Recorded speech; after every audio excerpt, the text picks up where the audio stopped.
Assalamualaikum warahmatullahi wabarakatuh. Apa kabar sahabat-sahabat mahasiswa dari Sabang sampai Merauke? Saya doakan semoga dalam keadaan sehat dan selalu diberikan kekuatan dalam menjalani perkuliahan, dalam merintis masa depan lebih baik lagi. Pada kali ini, pada mata kuliah Filsafat Pendidikan Islam, kita akan membahas tentang esensi kurikulum dalam filsafat pendidikan.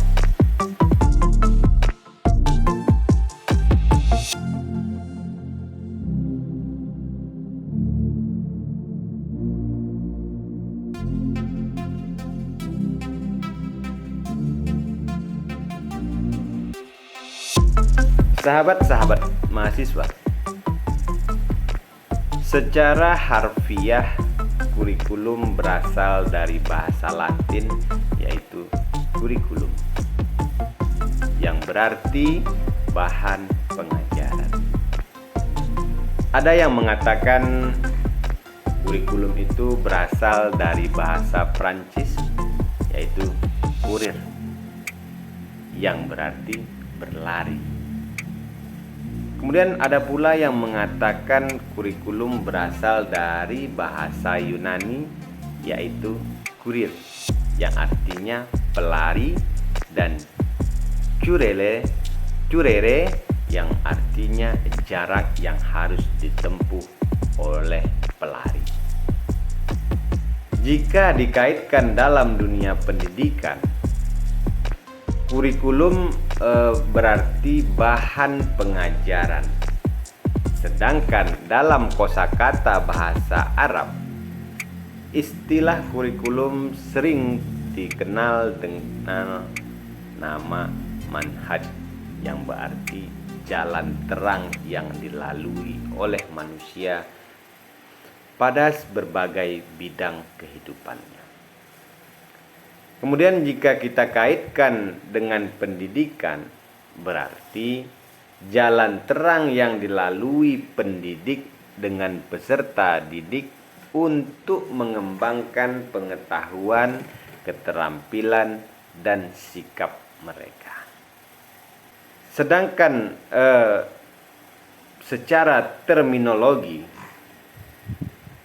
kurikulum itu adalah rancangan pengajaran yang isinya sejumlah mata pelajaran yang disusun secara sistematis sebagai syarat untuk menyelesaikan suatu program pendidikan tertentu. Dengan demikian, pengertian kurikulum dalam pandangan modern, kurikulum itu merupakan program pendidikan yang disediakan oleh sekolah yang tidak hanya sebatas bidang studi dan kegiatan belajar saja, akan tetapi meliputi segala sesuatu yang dapat mempengaruhi perkembangan dan pembentukan pribadi siswa sesuai dengan tujuan pendidikan yang diharapkan, sehingga dapat meningkatkan mutu kehidupannya yang pelaksanaannya bukan hanya di sekolah, tetapi juga di luar sekolah. Dalam pengajaran, biasanya sering kita lihat itu hanya berfokus pada ruang kelas saja. Tetapi dengan berkembangnya ilmu pengetahuan dan teknologi yang terjadi saat ini, yang juga merambah kepada dunia pendidikan, maka sumber pendidikan dapat juga diperoleh dari berbagai hal di luar kelas, seperti perpustakaan, museum, majalah, televisi, surat kabar, radio, dan biasanya yang lebih sering digunakan itu dan lebih mudah itu adalah internet, di mana segala sesuatunya ada informasi di dalamnya. Nah, Sehingga dalam proses pembelajaran dalam dunia global saat ini tidak hanya terfokus kepada di dalam kelas saja, tetapi juga berada di luar kelas. Nah, dengan demikian kurikulum itu juga harus mempertimbangkan hal-hal tersebut yang di luar kelas ya, agar peserta didik bisa terus mengikuti perkembangan dari suatu ilmu pengetahuan, teknologi, kebudayaan, dan lain sebagainya yang ada di luar dari sekolah agar tidak dicap sebagai siswa yang gagal akan perkembangan zaman. Sahabat-sahabat semua, kita akan melihat ciri-ciri kurikulum pendidikan Islam. Sebelumnya kita akan coba untuk mengupas secara umum ya. Sahabat-sahabat semua, secara umum kurikulum tersusun dengan beberapa aspek utama yang menjadi ciri kurikulum tersebut. Nah, ciri-ciri kurikulum tersebut diantaranya itu adalah tujuan pendidikan yang ingin dicapai oleh kurikulum. Kemudian pengetahuan ilmu-ilmu data, aktivitas-aktivitasnya, dan pengalaman-pengalaman dari mana terbentuknya kurikulum. Kemudian ciri selanjutnya itu adalah metode dan cara-cara mengajar dan bimbingan yang diikuti para siswa untuk mendorong mereka ke arah yang dikehendaki dan tujuan-tujuan yang dirancang. Kemudian ciri-ciri kurikulum selanjutnya itu adalah metode dan cara penilaian yang digunakan untuk mengukur dan menilai hasil proses pendidikan yang dirancang dalam kurikulum. Nah, kita berangkat dari ciri-ciri kurikulum secara umum tadi yang menjadi aspek pokok kurikulum. Maka jika kita kaitkan dengan filsafat pendidikan yang dikembangkan pada pendidikan Islam, tentu semua akan menyatu dan terpadu dengan ajaran Islam itu sendiri. Pendidikan yang merupakan suatu proses memanusiakan manusia pada hakikatnya adalah sebuah upaya untuk meningkatkan kualitas manusia. Oleh karena itu, setiap proses pendidikan akan berusaha untuk mengembangkan seluas-luasnya potensi peserta didik sebagai sebuah elemen penting untuk mengembangkan dan mengubah masyarakat. Yang kita kenal secara luas itu adalah agen of change atau agen perubahan. Nah, dalam upaya itu, setiap proses pendidikan membutuhkan seperangkat sistem yang mampu mentransformasi pengetahuan, pemahaman, dan perilaku para peserta didik. Dan salah satu komponen operasional pendidikan sebagai sistem adalah kurikulum, di mana ketika kata kurikulum itu dikatakan, maka akan mengandung pengertian bahwa materi yang diajarkan atau dididikkan kepada siswa telah tersusun secara sistematik dengan tujuan yang hendak dicapai. Sahabat-sahabat semua, ciri-ciri kurikulum pendidikan Islam itu yang pertama adalah menonjolkan tujuan agama dan akhlak pada berbagai tujuan-tujuannya dan kandungan-kandungan, metode-metode, alat-alat, dan tekniknya bercorak kepada ajaran Islam. Kemudian ciri yang kedua itu adalah meluas cakupannya dan menyeluruh kandungannya. Ciri yang ketiga itu adalah bersikap seimbang di antara berbagai ilmu yang dikandung dalam kurikulum yang akan digunakan. Selain itu, juga seimbang antara pengetahuan yang berguna bagi pengembangan individual dan pengembangan sosial.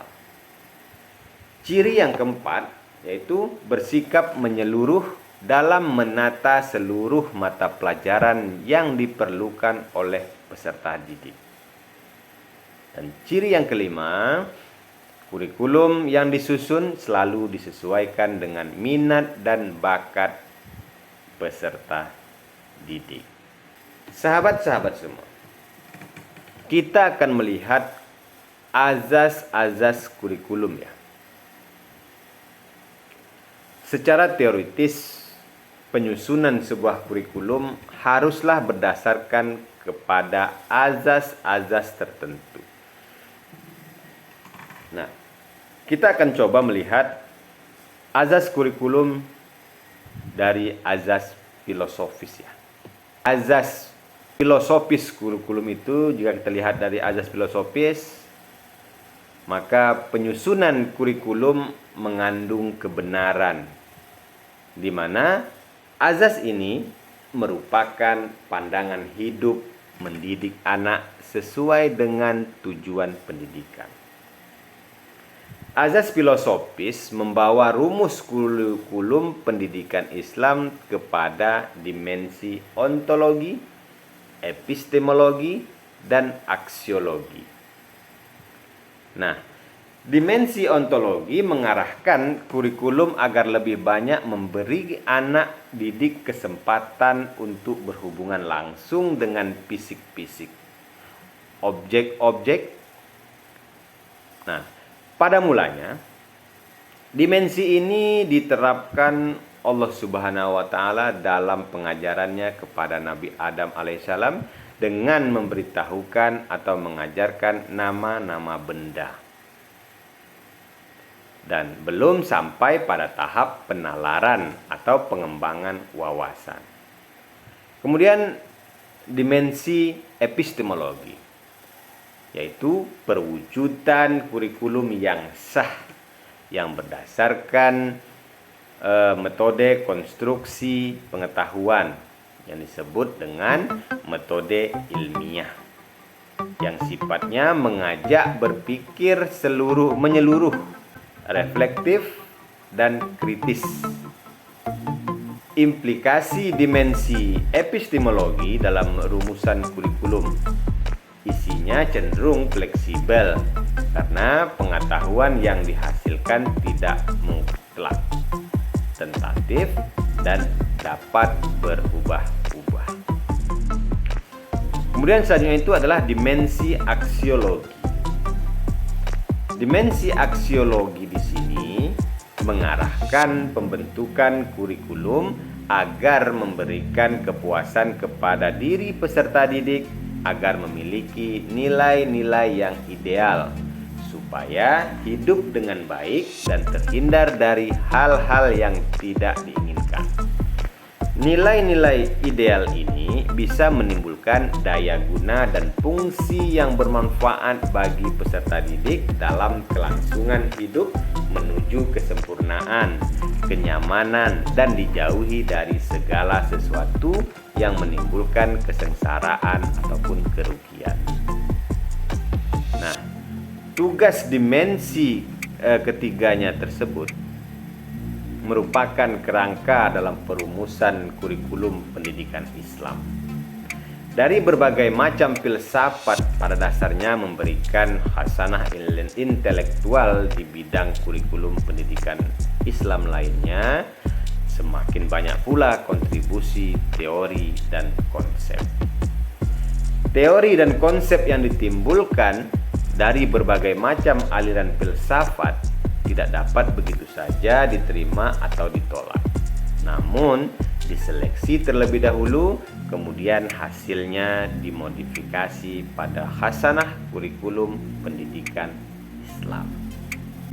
Kemudian yang kedua yaitu azas sosiologis. Azas sosiologis memberikan dasar untuk menentukan apa saja yang akan dipelajari sesuai dengan kebutuhan masyarakat, kebudayaan, perkembangan ilmu pengetahuan dan teknologi. Yang ketiga itu adalah azas organisatoris. Azas ini memberikan dasar dalam bentuk bagaimana bahan itu disusun dan bagaimana penentuan luas dan urutan mata pelajaran. Kemudian yang keempat itu adalah azas psikologis ya. Nah, azas psikologis memberikan prinsip-prinsip tentang perkembangan anak dalam berbagai aspek, serta cara menyampaikan bahan pelajaran agar dapat dipahami oleh anak didik sesuai dengan perkembangannya. Sahabat-sahabat semua, kita akan melihat prinsip-prinsip kurikulum pendidikan Islam. Prinsip dasar yang harus dipegang dalam menyusun kurikulum pendidikan Islam itu, yang pertama adalah kurikulum pendidikan harus bertautan dengan agama, termasuk ajaran dan nilainya. Kemudian, tujuan dan kandungan kurikulum pendidikan Islam harus menyeluruh atau universal. Selanjutnya, tujuan dan kurikulum pendidikan Islam harus adanya keseimbangan. Kemudian juga kurikulum pendidikan Islam itu harus berkaitan dengan bakat, minat, kemampuan, dan kebutuhan anak didik serta alam lingkungan di mana anak didik tersebut hidup. Selanjutnya, kurikulum pendidikan Islam harus dapat memelihara perbedaan individu di antara anak didik dalam bakat, minat, kemampuan, dan kebutuhan anak didik. Kurikulum pendidikan Islam juga harus mengikuti perkembangan dan perubahan zaman, filsafah, prinsip dasar, tujuan, dan metode pendidikan Islam harus dapat memenuhi tuntutan zaman. Nah, sedangkan selanjutnya itu adalah kurikulum pendidikan Islam harus bertautan dengan pengalaman dan aktivitas anak didik dalam masyarakat. Sahabat-sahabat semua, apa saja sebenarnya isi kurikulum pendidikan itu ya? Nah, cakupan bahan pengajaran yang ada dalam suatu kurikulum terus semakin luas atau mengalami perkembangan karena tuntutan dari kemajuan ilmu pengetahuan, kebudayaan, teknologi yang terjadi di dalam masyarakat, serta beban yang diberikan oleh sekolah atau beban yang diberikan kepada sekolah.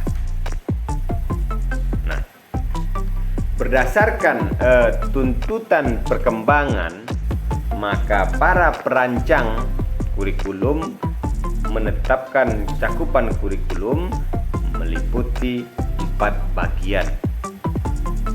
Yang pertama itu adalah tujuan, merupakan arah, sasaran, target yang akan dicapai melalui proses belajar mengajar. Kemudian isi merupakan bagian yang berisi pengetahuan, informasi, data, aktivitas, dan pengalaman yang diajarkan kepada peserta didik untuk mencapai tujuan yang telah dirumuskan. Nah, kemudian selanjutnya itu metode merupakan cara yang digunakan guru kepada peserta didik untuk menyampaikan mata pelajaran agar mudah dimengerti. Selanjutnya itu adalah evaluasi, merupakan cara yang dilakukan guru untuk melakukan penilaian dan pengukuran atas hasil pembelajaran.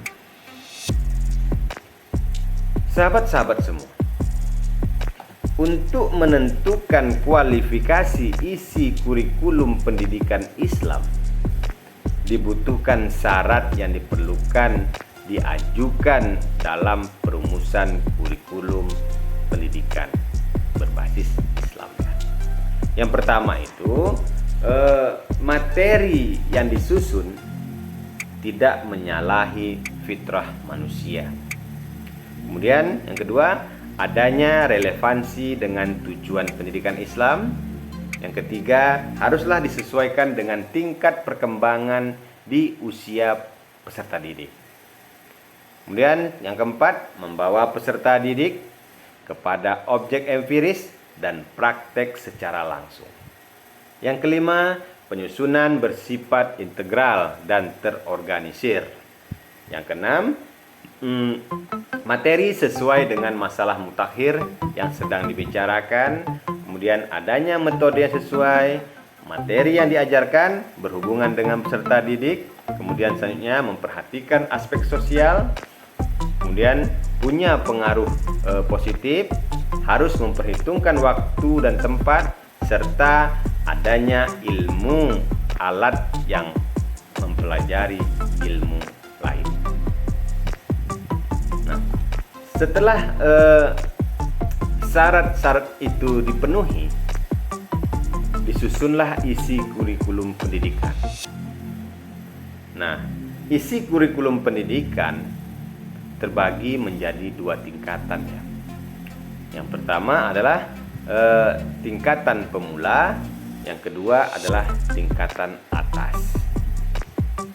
Tingkatan pemula, materi kurikulum difokuskan pada Al-Quran dan As-Sunnah.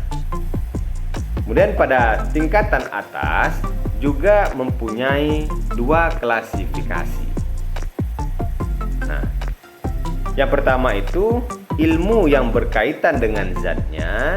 Kemudian yang kedua, ilmu yang berkaitan dengan ilmu lain seperti ilmu bahasa, matematik, mantik, dan lain sebagainya. Nah,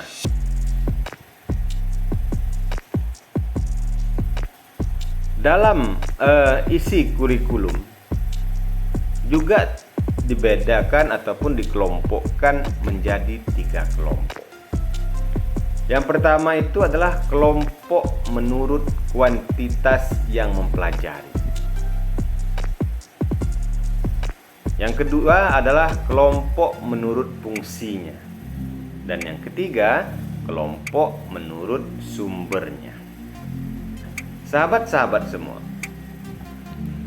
jadi setelah kita mempelajari tentang kurikulum dalam perspektif filsafat pendidikan Islam, tentu kurikulum merupakan salah satu faktor penentu berhasilnya tujuan pendidikan.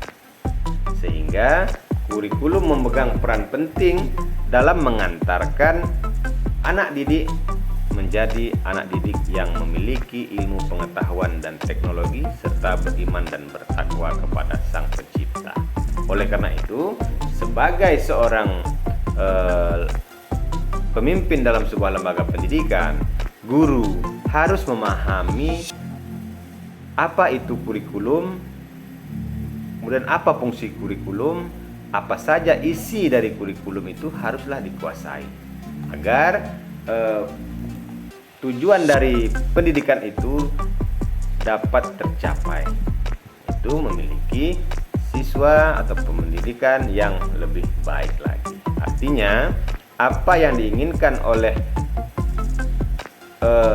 pendidikan yaitu menjadikan anak yang cerdas, yang beriman, beriptek, bisa tercapai.